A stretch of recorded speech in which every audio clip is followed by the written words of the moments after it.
Hello दोस्तों, नमस्कार। कैसे हैं आप सब लोग? आई होप सारे अच्छे ही होंगे। आज है मंडे और अभी बज रहे हैं दिन के 12 और 12 बजे मैं आज अपना व्लॉग स्टार्ट कर रही हूँ अपने मेडिकल स्टोर मधु मेडिकल स्टोर से। और मेरा नाम भी मधु है, तो मेरा जो स्टोर का नाम है ये भी मैंने मधु नाम से ही स्टार्ट किया, क्योंकि उस टाइम पे जब मैं लाइसेंस की प्रोसेस करने जा रही थी और नाम डिसाइड करने की बारी आई तो मैं पहले घर से कुछ सोच के नहीं गई थी और मेरे साथ में मेरे पापा थे, तो पापा ने सजेस्ट किया कि अपने नाम से ही स्टोर का नाम रखा जाए तो ज़्यादा बेहतर होगा। तो मैंने भी अपने स्टोर का जो नाम है फिर मुझे वही नाम अपने स्टोर का रखना पड़ा। आजकल मैं काफ़ी जल्दी आ जाती हूँ अपने स्टोर पे और काफ़ी अच्छा भी लगता है, जल्दी आके काम जल्दी शुरू हो जाता है, जल्दी निपट भी जाता है। और अभी मैं खाली बैठी थी तो मैंने सोचा चलो थोड़ा सा जो स्लिप है इनमें चेक किया जाए, मेडिसिन कौन सी ख़त्म हो रही है और कौन सी नहीं हो रही है। तो मैं थोड़ा सा आपको ट्रिक भी बताऊंगी कि मैं अपने स्टोर पे कैसे मेडिसिन को मैनेज करती हूँ। वैसे तो मेडिसिन रखने का जो तरीका होता है मेडिकल स्टोर्स में वो होता है या तो ABC फॉर्मुलेशन में अल्फ़ाबेटिकली रखा जाता है, जैसे कि A से स्टार्ट होने वाली मेडिसिन को एक साइड में होता है, B से स्टार्ट होने वाली एक साइड एंड C से, इस तरीके से रखते हैं। लेकिन कहीं कहीं पे क्या होता है कि आप उन्हें उनकी कैटेगरी के हिसाब से, कि मतलब जैसे पेन किलर्स हैं वो एक कॉर्नर में पेन किलर्स, या फिर एंटीबायोटिक्स हैं वो सारी एंटीबायोटिक एक साइड, कार्डियक से रिलेटेड मेडिसिन है हार्ट वाली तो वो एक साइड, और ऐसे ही डायबिटिक मेडिसिन जो होती हैं वो एक साइड। तो इस तरीके से भी मेडिकल स्टोर्स में मेडिसिन को रखा जाता है, जिससे कि ईजी हो जाता है आपके मेडिकल में मेडिसिन को मैनेज करना और उनको देखना। तो इस तरीके से रखा जाता है। लेकिन मेरा क्या है अभी कि मैं अपना स्टोर अकेले ही मैनेज करती हूँ और अकेले ही देखती हूँ, तो इसलिए मुझे अपने तरीके से अपने मेडिसिन को रखना पड़ता है और मेरे लिए इतना काफ़ी है कि हाँ चलो मैं मैनेज कर पाती हूँ अपने हिसाब से मुझे मेडिसिन। वैसे मैंने भी कोशिश की है कि अकॉर्डिंग टू उनके एक्शन, मतलब जो दवाई जैसे जो वर्क करती है, जैसे डायबिटीज़ की एक साइड मैंने भी रखी हुई है और हार्ट की एक तरफ और एंटासिड्स एक तरफ, पेन किलर्स एक तरफ, इस तरीके से मैंने भी ट्राई किया है। लेकिन काफ़ी चीज़ें अगर कुछ मिक्स एंड मैच हो भी जाता है तो मेरे लिए प्रॉब्लमेटिक नहीं होता, क्योंकि मैं खुद अकेले देखती हूँ तो मुझे मिल जाती है सारी चीज़ें, यहाँ कहाँ क्या रखा है वो मुझे पता चल जाता है। तो यहाँ पे जैसे आप देख रहे होंगे अभी सारी दवाइयाँ मिक्स हो चुकी हैं। कुछ के सिर्फ मैं स्ट्रिप्स रखती हूँ, जैसे जो कम चलने वाली दवाइयाँ हैं तो वो सिर्फ वैरायटी के लिए मैंने 4 या 5 स्ट्रिप्स रखी हुई हैं। और कुछ मेडिसिन ऐसी हैं जो ज़्यादा निकलती हैं, जैसे कि ये आप देख सकते हो पेंटोटास DSR एंड पेंटोसिक DSR, दोनों मेडिसिन जो हैं वो सेम कैटेगरी की हैं और सेम इनका एक्शन होता है। बट सिर्फ कंपनी का चेंज है यहाँ पे कि ये सिप्ला का है ब्रांड और ये इंटास कंपनी का है, और दोनों ही ब्रांड अच्छे हैं और मेरे पास ये दोनों ही ब्रांड अवेलेबल हैं। तो इसके ऊपर जैसे आप देख सकते हो डोलो पैरासीटामोल रखा है मैंने, ये रेबिप्राजोल, तो ये मिक्स हो चुका है। लेकिन मतलब ईज़िली मेरे पढ़ने में आ रहा है कि मुझे पता चल जाएगा देख के। मैंने सब इसलिए लाइन से लगाए हुए हैं कि कौन सी मेडिसिन कहाँ रखी हुई है, दूर से ही नज़र आ जाता है मुझे, इससे पता भी चल जाता है कि कौन सी मेडिसिन ख़त्म हो रही है। तो इसके पास आके थोड़ा सा डस्टिंग भी हो जाएगी, क्योंकि धूल ना इस जगह पे बहुत आती है। तो मैं साथ साथ डस्टिंग कर रही हूँ ताकि मेडिसिन में धूल बिल्कुल ना दिखे मुझे जब भी मैं कस्टमर को परचेज़ करूँ ये मेडिसिन। तो हो रखी है मेडिसिन, लेकिन यह है कि मैं अकेले मैनेज कर रही हूँ तो मुझे पता चल जाता है कौन सी मेडिसिन मैंने कहाँ रखी हुई है। और स्टोर में इतना ज़्यादा, मतलब मैंने ये एक्चुअली रैक्स जो बनाए थे ना, इनमें पार्टीशन ज़्यादा नहीं बनाई। अगर बनाई होती तो थोड़ा सा मैं जैसे सोच रही थी कि हाँ अल्फ़ाबेटिकली इनको रखती, लेकिन यहाँ पे ये पूरा जो है ये पूरा एक बहुत लंबा स्लैब बना हुआ है और इसमें मुझे मेडिसिन को इस तरीके से ही रखना पड़ता है। खैर ये है कि चलो काम चल रहा है, अच्छा है, आगे चल के देखेंगे फ्यूचर में इसको और सेट करूँगी ठीक से।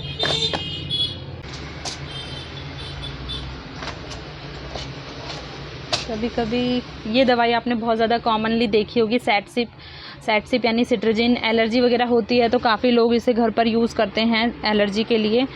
और यहाँ पर मैंने रखी हुई हैं आई ड्रॉप्स, एयर ड्रॉप्स वगैरह। तो मेरी जो भी आई ड्रॉप एयर ड्रॉप्स होती हैं, थायरॉक्स से रिलेटेड दवाइयाँ भी मैंने यहाँ पे रखी हुई हैं। यहाँ पे सारे ऑइंटमेंट्स हैं, जो भी ऑइंटमेंट जैसे ओडोमास हो गया, Volini, move, spray, anti allergic, antibiotic creams, तो यहाँ पे सारा क्रीम का सेक्शन है। यहाँ पे मैंने मिससेलेनियस रखा है, मतलब इसमें मल्टीविटामिन, न्यूरो से रिलेटेड मेडिसिन, एंटी फंगल और एंटीबैक्टीरियल का सारी मिक्सेस हैं। ये सेक्शन है बच्चों का। यहाँ पे मैंने छोटे बच्चों की जितनी इम्पॉर्टेंट मेडिसिन हैं जैसे paracetamol, nimesulide, chest and cold, ibuprofen, Calpol, ondansetron, anti allergic, antibiotic, सारी मेडिसिन जो हैं बच्चों से रिलेटेड कॉमन मैंने यहाँ पे रखी हुई हैं। इसके नीचे ये सेक्शन है, यहाँ पे कफ सिरप्स हैं और यहाँ आप देखेंगे इस सेक्शन में मैंने जो रनिंग आइटम्स होते हैं हिमालय के वो रखे हुए हैं और ये भी कुछ आयुर्वेदिक से रिलेटेड। ये जो सेक्शन है एक टाइप से इसमें मैंने ऑलमोस्ट सारे आयुर्वेदिक प्रोडक्ट्स जो आते हैं, डाबर के हों चाहे हिमालय के हों चाहे अदर किसी कंपनी के हों, तो यहाँ ऊपर से लेके नीचे तक पूरा इसमें आयुर्वेदिक सेक्शन मैंने बनाया हुआ है इसका। यहाँ पे कुछ B complex syrup, iron, vitamin, इस तरीके के सिरप्स वगैरह हैं, लीवर टॉनिक्स वगैरह जो एलोपैथ में आती है। और ये जो सेक्शन है मेरा, ये कॉस्मेटिक सेक्शन बनाया है मैंने और इसमें सारे कॉस्मेटिक आइटम्स हैं जैसे ग्लिसरीन, ये फेशियल गोल्ड की किट भी रखी है मैंने और फेस वॉश, नेविया की cream, no marks cream, Veet hair remover cream, bleach, तो ये भी मैंने रखे हुए हैं। यहाँ नीचे देख सकते हो आप, इसमें भी कुछ चीज़ें हैं जैसे sun block cream, Pond's, Lacto Calamine, Nivea lotion, इस टाइप से। और ये जो ऊपर सेक्शन है इसमें है हेयर ऑयल वगैरह, तो शैम्पू वगैरह हैं वो रखे हैं मैंने इस सेक्शन में, कंडीशनर, शैम्पू। यहाँ पे मैंने रखे हैं रनिंग आइटम जैसे Nycil powder, anti fungal powder, Tetmosol, Candid powder. यहाँ पे बच्चों के आइटम्स रखे हैं जैसे कि जॉनसन बेबी प्रोडक्ट्स, बोनी के निपल बॉटल, डाबर लाल तेल, पॉन्ड्स, मालिश ऑयल, लिस्ट्रीन। और ये जो सेक्शन है इसमें है पूरा परफ्यूम रेंज के डियोज़, परफ्यूम इसमें आ गए। तो इस तरीके से छोटी सी मेडिकल है मेरी, लेकिन ये है कि एरिया के अकॉर्डिंग भी स्टॉक मैनेज करना पड़ता है, क्योंकि यहाँ पे जिस एरिया में जैसी डिमांड होती है वहाँ पे वैसी मार्केट के हिसाब से हमें अपने पास मटेरियल रखना पड़ता है। तो मेरा जो मटेरियल है वो काफ़ी ठीक है यहाँ की मार्केट के अकॉर्डिंग। और तो अकॉर्डिंग टू दिस एरिया मेरे पास जो भी स्टॉक मैंने रखा हुआ है वो ऐसा है कि हाँ जो चल जाएगा। फालतू का स्टॉक रख के भी कोई फ़ायदा नहीं है, क्योंकि हम वैरायटी तो अगर पूरी रख लें लेकिन यहाँ पे वो टाइप की मार्केट ना हो तो हमारी जो वैरायटी है वो बेकार हो जाएगी एक किस्म से। तो अपने स्टॉक को भी मेंटेन इस तरीके से करना है कि हमारा पैसा भी वेस्ट ना हो, पैसा भी ब्लॉक ना जाए और हमारा सामान भी अच्छे से निकल जाए। तो क्योंकि स्टार्टिंग में जब मैंने शॉप फर्स्ट टाइम ओपन की थी तो उस टाइम पे क्या हुआ था कि काफ़ी मुझे आइडिया नहीं था यहाँ की मार्केट का, यहाँ के लोगों का। तो मैंने काफ़ी परचेजिंग की और उसमें से काफ़ी चीज़ों का मुझे बहुत लॉस हुआ। जैसे कि मैंने स्टार्ट किया है जेनरिक स्टोर स्टेपी फार्मेसी का। स्टेपी फार्मेसी एक फ्रेंचाइजी स्टोर होता है और मेरे पास ये फ्रेंचाइजी स्टोर है, लेकिन इसमें काफ़ी फ़ायदा होता है पेशेंट को कि उनको सस्ते कम दामों में अच्छी मेडिसिन, हाई क्वालिटी मेडिसिन मिल जाती है। लेकिन ये है कि अभी जैसे पब्लिक को इस चीज़ का नॉलेज नहीं है, यहाँ के आसपास के लोगों को नॉलेज नहीं है, तो उस वजह से लोगों को काफ़ी नुकसान होता है। बाहर से उन्हें महंगी दवाइयाँ ख़रीदनी पड़ती हैं, लेकिन अगर वो ये जेनरिक ख़रीदते हैं तो उन्हें काफ़ी हद तक मतलब प्राइस में बहुत अच्छा फ़ायदा मिलेगा। और मैंने यही सोच रख के यहाँ पे ये स्टोर खोला था।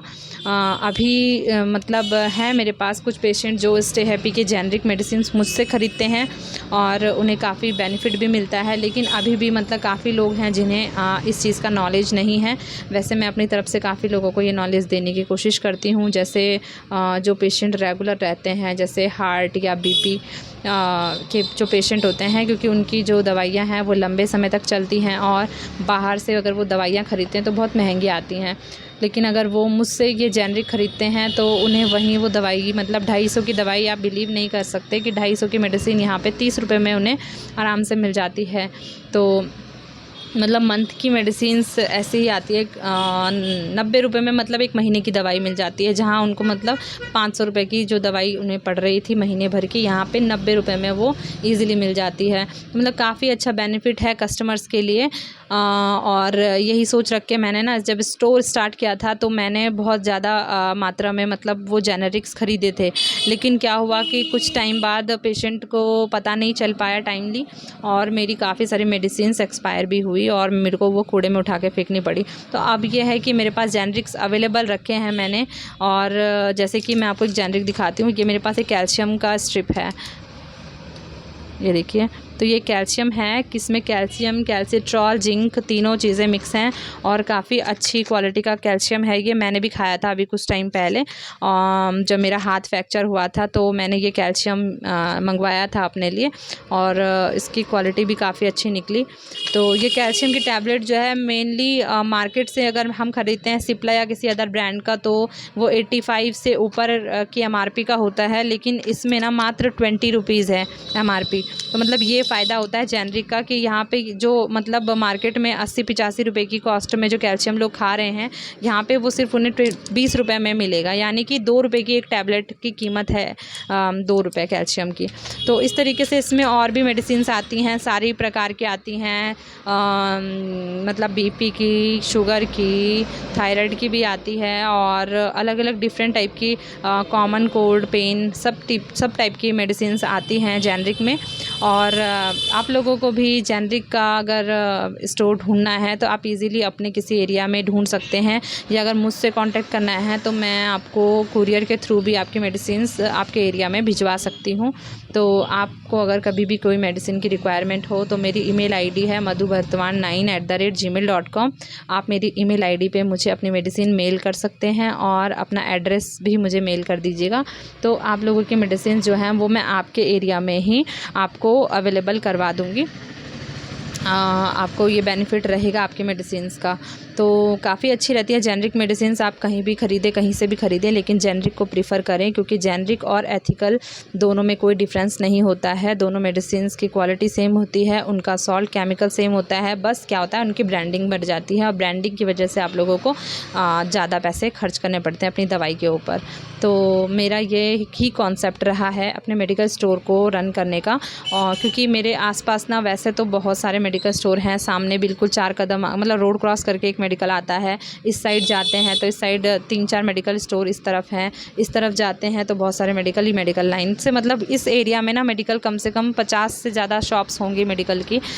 लेकिन हॉस्पिटल के नाम पे एक भी हॉस्पिटल नहीं है। लेकिन मैं यहाँ पे क्यों हूँ, वो इसलिए हूँ क्योंकि मैंने एक जेनरिक स्टोर खोला है, और जेनरिक स्टोर पूरे एरिया में सिर्फ मेरे पास ही है, और मेरे जो पेशेंट होंगे जेनरिक के वो सिर्फ मेरे ही पास उनको मेडिसिन मिलेगी अपनी जेनरिक वाली, वो किसी अदर स्टोर पे नहीं मिलेगी। जेनरिक की मेडिसिन चाहिए होंगी तो आप मुझसे कांटेक्ट कर सकते हैं।